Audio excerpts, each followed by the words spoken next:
So for 30 some years of my life, I avoided, resisted, and tried to fix any and all negative emotions, what we would consider negative emotions or bad emotions, uncomfortable emotions, with food. You need the right tools to crush it at the gym. And when it comes to supporting muscular endurance, strength, and mass, creatine is a must. Save big on superior creatine solutions from BodyTech right now at the Vitamin Shoppe semi-annual sale. It's buy one, get one 50% off their entire family of brands, including BodyTech's fast-absorbing micronized creatine, highly water-soluble creatine HCl, and performance innovations like creatine plus glutamine with beta-alanine. Grab yours at vitaminshoppe.com or the Vitamin Shoppe store near you. End every workout the right way with Core Power.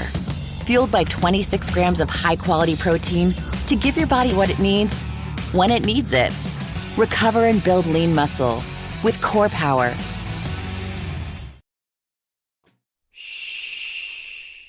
Welcome to the Secret Life Podcast. Tell me your secret. I'll tell you mine.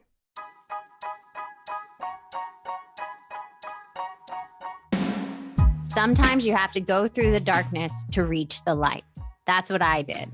After 12 years of recovery in sex and love addiction, I finally found my soulmate, myself. Please join me in my novel, Secret Life of a Hollywood Sex and Love Addict, a 4-time bestseller on Amazon.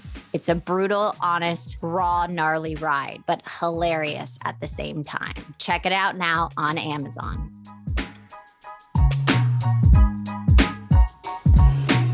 Welcome to Secret Life Podcast. I'm Breanne Davis-Gant. Today, I'm pulling back the curtains of all kinds of human secrets. We'll hear about what people are hiding from themselves or others. You know, those deep, dark secrets you probably want to take to your grave, or those lighter, funnier secrets that are just plain embarrassing. Really, the how, what, when, where, and why of it all. Today, my guest is Erin. Now, Erin, I have a question for you. Dun, dun, dun. What is your secret? So for 30 some years of my life, I avoided, resisted, and tried to fix any and all negative emotions, what we would consider negative emotions or bad emotions, uncomfortable emotions, with food. Yes. So I would overeat. Yeah. I would overindulge. I would sneak food. Mm-hmm. I would hide food. I would lie about food, all of the things. And most importantly, to myself. Wow. I have to say, I'm getting a little hit from, I have done those things as well. I was a complete sugar addict and I would binge bags of sugar when I was young. So when did it start? If you could go back, how far back? Because I want to get to where you realized it was a secret from yourself, of course. But when did it, the first thing where you were like, I love food and I'm addicted to food and I use it to not feel my feelings? So I grew up in a Jewish family, and I'm only going to speak on my experience coming from a Jewish family. So this is not all Jewish families. This is my personal experience living in a Jewish family. Mm-hmm. We love food. We have this, and I think a lot of people who grow up in a culture and a community tightly knit, they have relationships. Many cultures have relationships and communities with food. Yeah. And so we use food to celebrate. We use food to grieve. We use food to congregate. We use food for all different reasons. So food is a big part of my story and my family. So we surrounded our lives around food. So I learned that very, very young. Mm-hmm. And no one ever had the conversation with me as a child. This is great. Food is awesome. It's pleasurable. You get that hit of dopamine. It's fun. It's amazing. But you just need to be aware that it can affect you if you don't understand what you're doing with it in a way that you may gain weight, or you may not feel good. You might get a stomach ache, or you might want to throw up, whatever's happening for you. And you might not properly be nourishing your body. So no one had these conversations of why food is important. It's fuel. It's also important because it's delicious and it's part of our culture. No one had these conversations. So I just started watching everyone around me and obviously picking up the behaviors of overeating, overindulging. And no one was telling me that this may affect me negatively because they were doing it themselves. However, what they said was, well, you're overweight and this is a problem. So let's take you to a doctor. Let's put you on a diet. So when were you overweight? Like when did they say that to you? What age? The earliest age I can remember is 8 years old. Wow. And I have a daughter now who's 8 years old. And I look at her and I was like, I can't imagine ever saying to her, which she's not, but even if she was, you're overweight, you need to go on a diet. It would be like, oh shit, I'm the parent. What am I feeding my kid? What meals am I providing? What activities, physical activities are we doing together as a family? Yeah. Instead, it became my problem and my responsibility at 8 years old. And that was a hard pill to swallow. So, I felt a lot of shame and I felt like there was something wrong with me and I was not good enough. And looking back at pictures, I wouldn't say I was overweight. I would say my body was changing. And I was also at the same time never taught the skill set of how to eat in a way that would be ideal for my body to thrive. Now, here's a question I want to ask you. Okay, Yeah. but I want to ask you this. And I know you said both things were going on, but I want to ask you, we always, for me, didn't get taught how to feel feelings, like you said, those negative feelings. So you turn to food to cope with those negative feelings. Did your family members not deal with their negative feelings? And that's how they coped. So I picked that up as well. So here I had this love. So I had this love for food that I was just like, it was so great. And then no one ever said, it's okay to be mad. It's okay to be sad. It's okay to be frustrated. It's okay to be lonely. And food can help you feel better if you want it, but just know that it may not be the most useful, helpful, or necessary way to process your emotions. This is how we do it because my parents and my family did not understand that. Yeah. And they struggled with that as well. So from a young age, here I am conflicted. I love food. I've never been taught how to feel a negative emotion. And that's how I got in this shame cycle of, well, now I'm put on a diet. I don't want to do the diet, but I'm doing it and I'm failing miserably at it. And then I'm being told you're just not trying hard enough. You're not doing hard enough. And of course that brings up negative emotion. And what do I go to? Food. So it's this perpetual shame cycle. Yeah. And here's the thing I want to mention.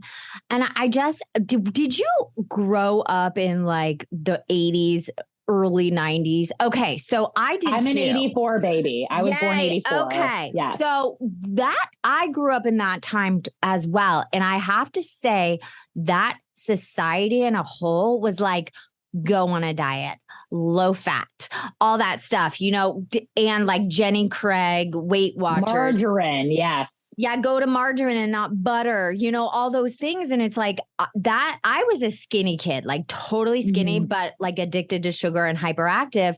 But my sister had that struggle as well. And I'm sure she's fine with me saying it, but my mom was always on a diet. She had Jenny Craig there, Weight Watchers, because her society was telling her and she wasn't feeling her feelings. So she was trying to restrict as well. And that never works.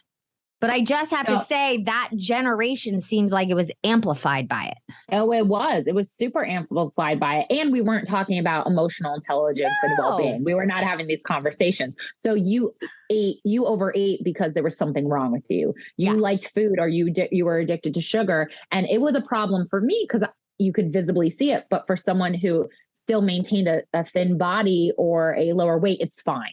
Yeah, and it was fine with me. Fucked up. Yeah, it is. Yeah. And they would buy me these sugar-free candies that if you eat more than a couple of them, you're like shitting your brains out, first of all. So what I would do instead, and here's my secret for the day, I ate Dimetap. Those grape like cold medicine taps that taste like candy. I love the taste of them. And one day I ate the entire box.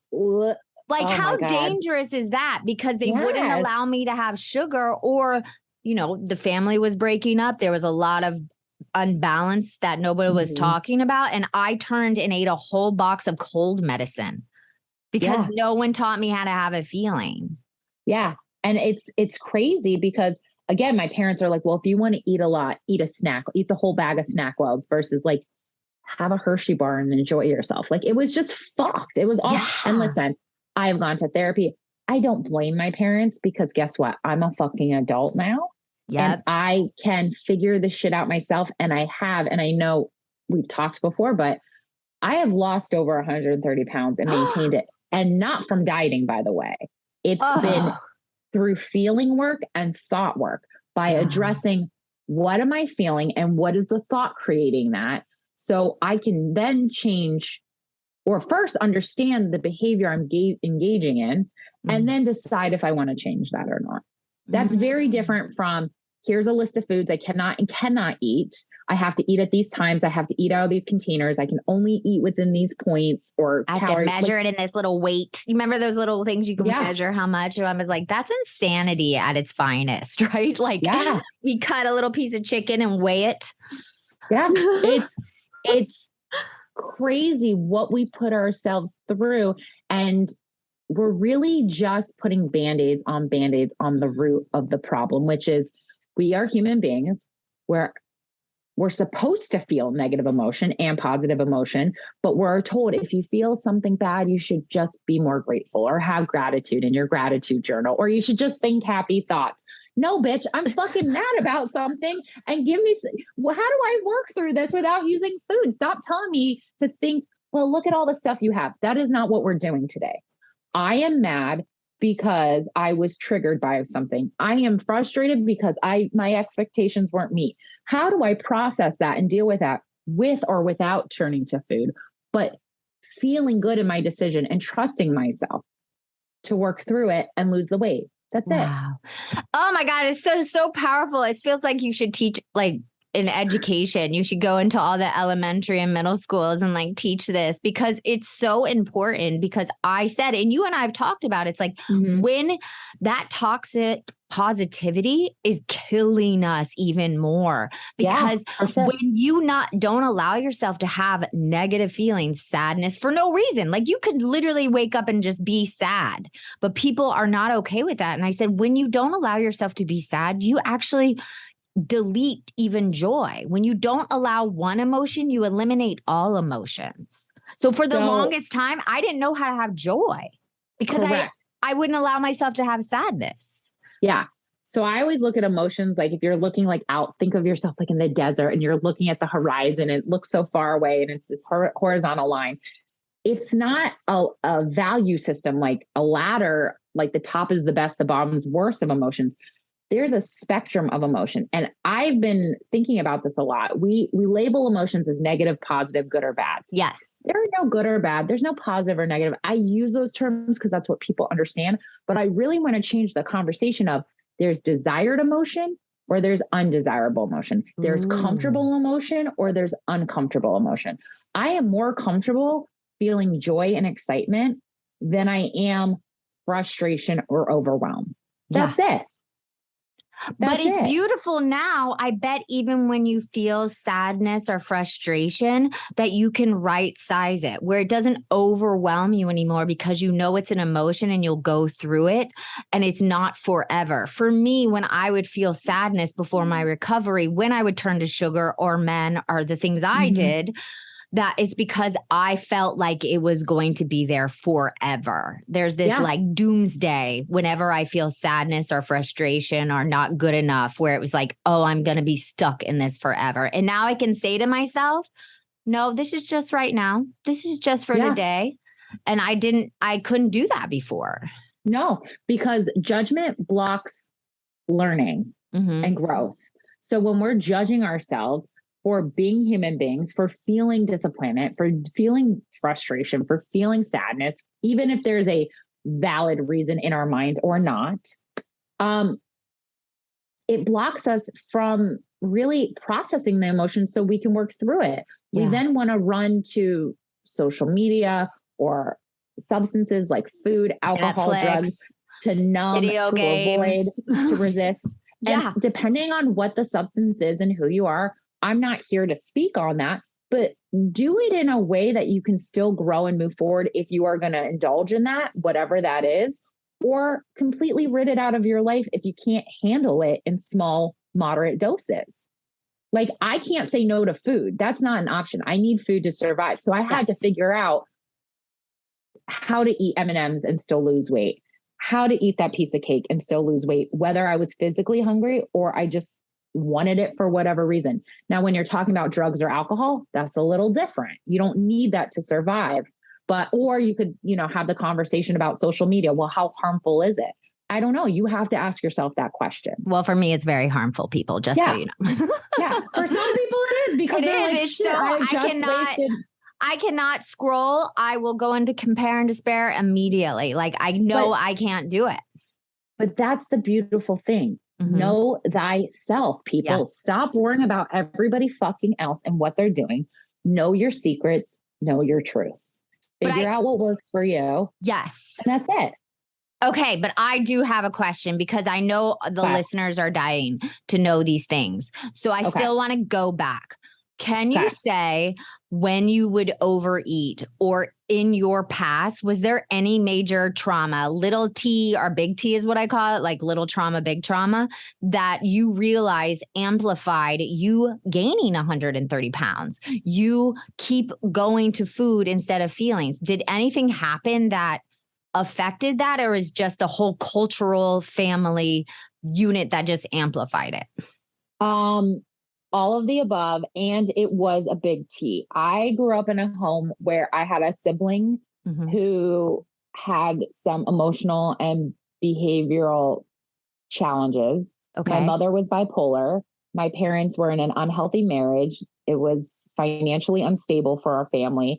There was a lot of little T's and big T's. Yeah. And nobody was processing them. No, it was just like a constant shitstorm. Like, it would kind of quiet down and then it would rain and then it would quiet down, versus like, this is our issue. How do we problem solve? And my family was super open, like people always tell me, you're so open. And I'm like, well, what's the alternative? And they're like, well, you don't have to share everything. And I was like, well, that's what my family has always done. But I also know how detrimental that can be, because as a child, I knew how much money was in our bank accounts. I knew that we were struggling. I knew my parents weren't happy. Oversharing. So sometimes that it seems very normal to me. And I'm like, oh shit, did I just overshare? Like, but now I can recognize when it's appropriate or not. But I knew a lot of things as a child that my children don't know. Like, my daughter asked me the other day, how much money do you have in your bank account? Mm-hmm. And what'd you say? I said, well, how much money do you have in yours? She goes, I don't know. I don't have a bank account. And she does. We opened up a savings for her, but she doesn't know. And I said, well, if you don't know what's in yours, you shouldn't really ask people what's in theirs. I love it. Look at your boundary with your child. I love it. That makes me so happy. And I said, and then I said that, and then I said, well, let's further this conversation. Why do you want to know? I was very curious. And she was like, I'm just curious. I said, where have you heard other kids talk about their parents' money? And she's like, yeah, I heard a friend say so-and-so and this and that. And I was like, okay, well, that's their family. Mm-hmm. We are okay. Do you have everything you need? Do you have food? Do you have water? Do you have a bed? Do you have love? Yes. Do you have things outside of that? You could probably list 500 things that you have that you don't need, minimum. So you're fine. So you don't have to worry. There's nothing to worry about. If you want to worry on, going to school and making something of yourself. Worry about when you feel sad, how you get over that. Like, and not worry, like detrimental worry, but like focus. I want to say focus on the things that are important to you. Having fun as a kid. Yeah. What do you want to learn? What do you want to do? What friends do you want to make? What's going on in your life? Worry about that. That's important, not that. So we kind of talked about that, but I thought that was super funny, because I was like, I would never share that with my kids, because it's none of our business. But my parents were always like, we only have this amount of money in the account. We need to, and they would have these fights openly. And my husband and I, we've been together 19 years and we don't really fight. Like, we have just made a rule that we can communicate. We are two adults. We can disagree. we can get frustrated. We can not see eye to eye, but there's no arguments. There's no screaming. There's no fighting because there's no point. You need the right tools to crush it at the gym. And when it comes to supporting muscular endurance, strength, and mass, creatine is a must. Save big on superior creatine solutions from BodyTech right now at the Vitamin Shoppe semi-annual sale. It's buy one, get one 50% off their entire family of brands, including BodyTech's fast-absorbing micronized creatine, highly water-soluble creatine HCl, and performance innovations like creatine plus glutamine with beta-alanine. Grab yours at vitaminshoppe.com or the Vitamin Shoppe store near you. End every workout the right way with Core Power. Fueled by 26 grams of high-quality protein to give your body what it needs, when it needs it. Recover and build lean muscle with Core Power. That if we're going to fight, we're not going to be married. That's just no, but I do. It's so funny. My husband and I have been together almost 17 and a half years. And everything you said about your family is exactly like mine. It's so funny how we are so similar and yet so different. Like you turn to food and I turn to sex and love, but like we are so similar that like thought about money, credit card debtors calling, like hearing about how we're about to be house. They hated each other, all that stuff. And it was like, then it'd go quiet. And then you're like, what's going on? And then it'd get disruptive again at the end of the month when things are due. It was just constantly on that roller coaster. But my husband and I do believe you have to communicate and have disagreements in front of a child but not fight. Like we don't fight either, but we show how to have healthy disagreements and that. Yes. And even sometimes my son is like looking at us being like trying to fix it. And we said, no, mommy and daddy are discussing. This does not involve you, but here's how you have a clear communication. You know, it's just like we are learning, but we didn't have that. We didn't have that. No, my parents just called names, slammed doors, didn't talk for days. And it was like, that was normal. Where my husband, I'm just like, you know, I'm not feeling well today and my head hurts. Do you mind, you know, maybe picking up some of my slack? I was planning on doing this. What can you put on your plate so I can go rest versus expecting someone to do that, or they can read my mind. Like communication's everything. And it's if number you're one. And I learned something a while back about this concept of manuals is that we expect people to operate under these manuals, but that only like digs our own grave for us. Like, you worry about your manual, let people do what they do. And if my husband said, no, my plate's full, then that's for me to figure out. It's not for me to expect him. Of course he would take things on because for me, it's an important that I married somebody who was helpful and kind and thoughtful and not going to be like, well, that's your problem. Access service. Yes. But if he did for whatever reason, you know, that's what it is. And that's his manual. And I'm not going to change that. What am I going to do? And I think we're so worried about what other people do and think. And we need to hone that in internally and focus on what we're doing, what we're thinking, what we're feeling. Is it something that's useful? Is it necessary? Is it helpful? Yeah. Well, okay, go back. You and I could do a whole life session. I know. Yeah. Yes. But let's go when the moment said like you thought enough was enough, like your bottom moment when you just like had that dark night of the soul. When was that? How old were you? So I've had many of those where I was just like, I'm not good enough and I will be good enough when I lose the weight. So I have to lose the weight. And I've yo-yo dieted my whole life. And I've always tried to fix what the problem was, which is my thought. And I think our problems are always our thoughts. Thinking. Yeah. It's our stinking thinking is what I call it. Stinking thinking. I love that. And it was this thought that I wasn't good enough, which still pops up always, but I know how to manage it a little better and not use food, which is a skill set, which I think if anyone can walk away from this episode is that managing your thoughts and emotions is a fucking skill set. It's not an inherent characteristic or worth.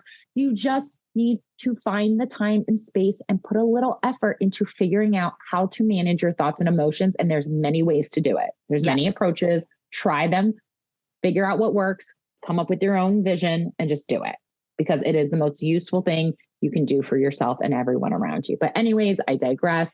So what really made me once and for all say, I'm never dieting again. This is complete and utter bullshit.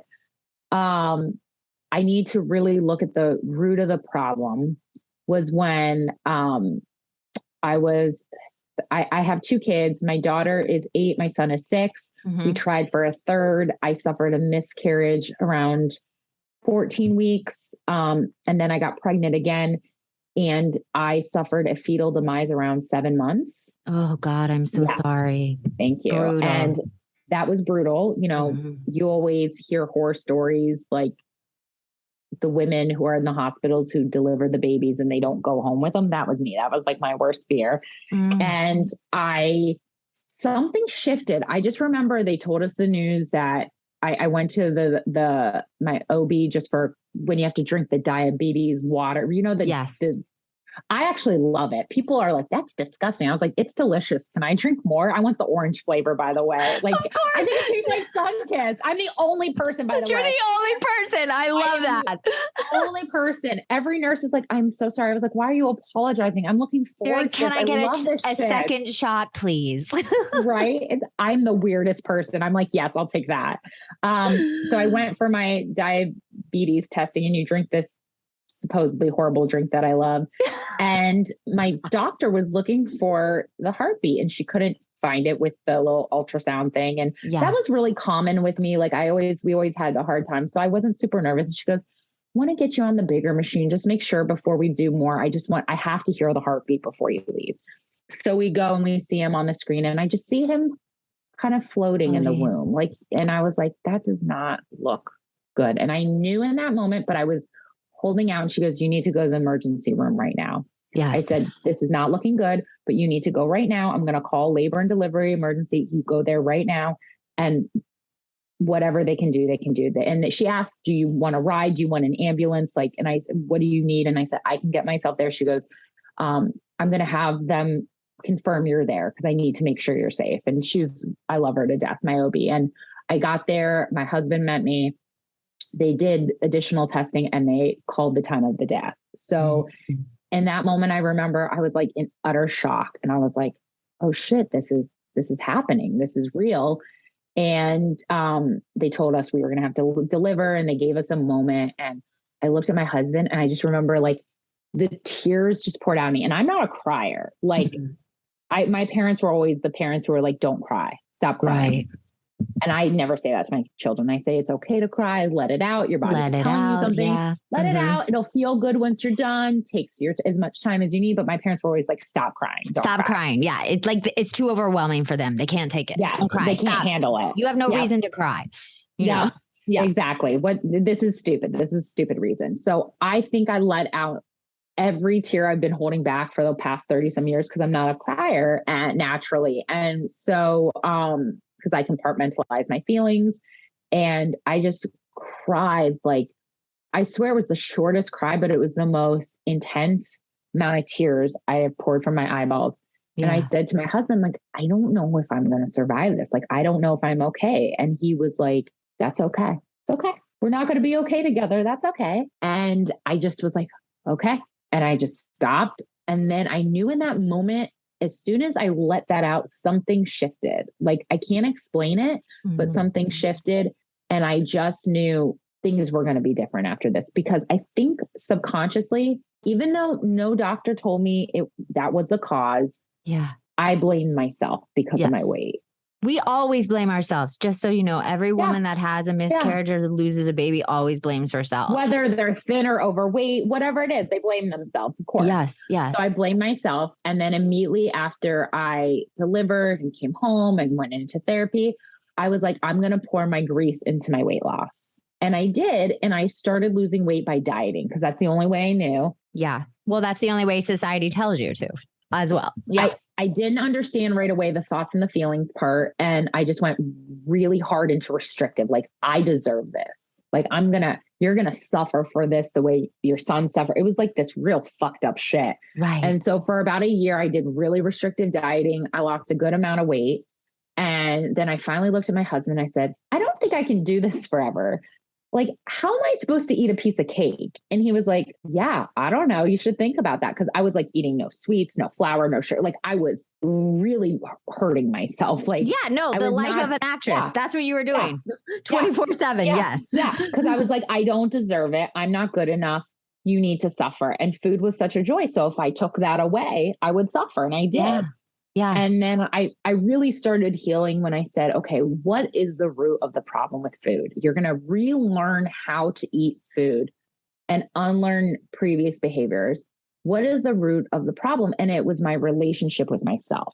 And I realized I was using food to, like I said, avoid, resist, try to fix, specifically negative emotion. And I started doing thought work. I started playing around with sitting with my feelings a little longer, identifying my feelings, locating them in my body, breathing through discomfort, all the things. And I was like, wow, I got through this. I'm getting better and better. And I'm still a work in progress and I'm still working on it. But I would say that the loss of my son, Max, was really that pivotal moment where I was just like, something has to give. And it started out as kind of dark and detrimental to myself, but somehow along the journey, I knew I had to heal differently. I knew healing myself from a place of hate can only suffice so long. Sustainable healing comes from love. Yeah. And so I knew I had to switch the narrative about that. And I just have to say, I'm like gonna cry, but like, I always, but your son, like, he saved your life. Like he's like your angel. Like Max was your angel. He gave you my angel. That moment. He gave me the best gift of my life, which is my God, I'm the totally ability to heal. But sorry. It's true. No, it's fine. Listen, I'm like, the tears are in my eyes. I've cried so many times over this story. Yeah. But the beauty is, I think a lot of us think we have to have these really tragic moments to heal ourselves from our painful secrets. But you can heal yourself without it. You don't have to wait till that rope breaks. You don't have to wait. You can just be curious of what it would be like if you told yourself the truth. Yep. And not hide any longer, what that would look like, what are you keeping from yourself? And that it's that little glimmer. It's that little moment when you're like, there's this awareness that comes that you're like, oh, wait, what if I could do it different? You know? And it really comes from a place of vulnerability. Like I was scared to be myself. I was scared because I was a people pleaser. I was a perfectionist and I had a lot of shame and I didn't feel good enough and all the things. And I had this fake confidence about me and I lacked complete and utter vulnerability. And through this process of healing, I've learned to be vulnerable and not be perfect and not worry about what other people think. It does come up for me, but I know how to manage it because it's old programming that I think I have glitches and it pops up and that's okay. But that's okay. Me too. It will pop up like every 6 months. I'll have this moment where I'm like, you're a loser. You're not good enough. You're gonna and this is this voice. And I even go be like, there's that voice again. That's been that tape. That's not real. But but you still have it because it's constant work. You always have to be, but it gets easier and easier as you do it and you maneuver through it and you figure it out. But that requires self-trust. And if we are using to avoid the believing in ourselves and avoid doing the work to trust ourselves, then how can we trust ourselves? Like we're in a vicious cycle. So I would just say to anybody listening, judgment blocks any learning. So, and any growth. So if there's a secret that you want to change, if you want to change it, just be curious about the root. Don't go to the easy solution. Don't go to what you think is the quick fix because that's bullshit and it's a waste of time. If I would have just addressed the problem from the beginning, I wouldn't have spent 20 some years being an expert failed dieter, which thank God I was because that's what I do for a living is I coach. I'm a wellness coach and I work on sustainable weight loss. But so it was a gift in the end. But still, like, I wouldn't have suffered for so long. I know. And that's where you have to tell people to find you because I know we're running out of time, but I want people to be able to find you if they need support, if they need coaching, hear more of your story. Where can they find you? Yes. So they can find me on my website, which is www.thegrowwellcoach.com. because I believe we are all, being alive is just about growing and growing well. And then we all die and it's over. And sorry, kids, that's just. And you don't take anything with you, and your weight doesn't matter, and the money doesn't matter. None of it matters. So why not grow well and grow well in your way and in your vision and your look, and not worry about what you think you should or have to do. Do what you want to do. And then you can find me on Instagram or Facebook under Grow Well Coaching.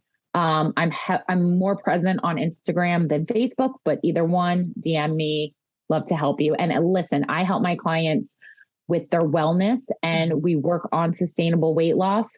But again, it's really going to the root of why you're eating. And I give you something to try to start, because again, weight loss is trial and error.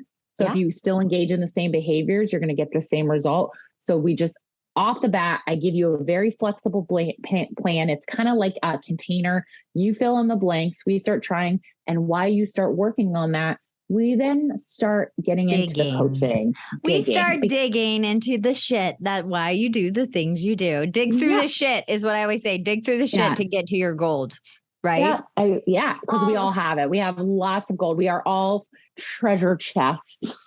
Well, if you're on this planet, you're worthy, right? You're worth it. So, oh my God, we could literally talk forever. I feel like we have so much in common. Yes, for sure. I'll always come back on and talk. Please do. And I know you have your podcast too. So if anybody wants to listen, what is it called so they can tune in? Yes, I am currently a co-host on the Unscripted podcast, and I will be also venturing off into my new podcast, which I will have you on, which is the Grow Well podcast. And we're going to be talking about all things growth and transformation into wellness, whatever that looks like for people, whether it's through weight loss or sobriety. And I know we're running out of time, but I just want to say something to anyone who's listening, and especially you. I am super inspired by your story with your addiction and your vulnerability. My brother is a recovering heroin addict, and this is a man that I thought was not going to live to see 20. He is thriving. He is healthy. He is well, and he grew well in his own way. And let me tell you, people can change. Yes. That story that we can't change is utter bullshit. Total bullshit. You can change. It can be small. It can be big. It can be whatever you want it to be. So don't give up on yourself. Don't give up on other people. Just trust the process. Trust yourself and start to begin to trust the process. Oh, thank you so much for coming on. Thank you for having me. I love this. And if you want to be on the show, please email me at secretlifepodcast@icloud.com. Until next time.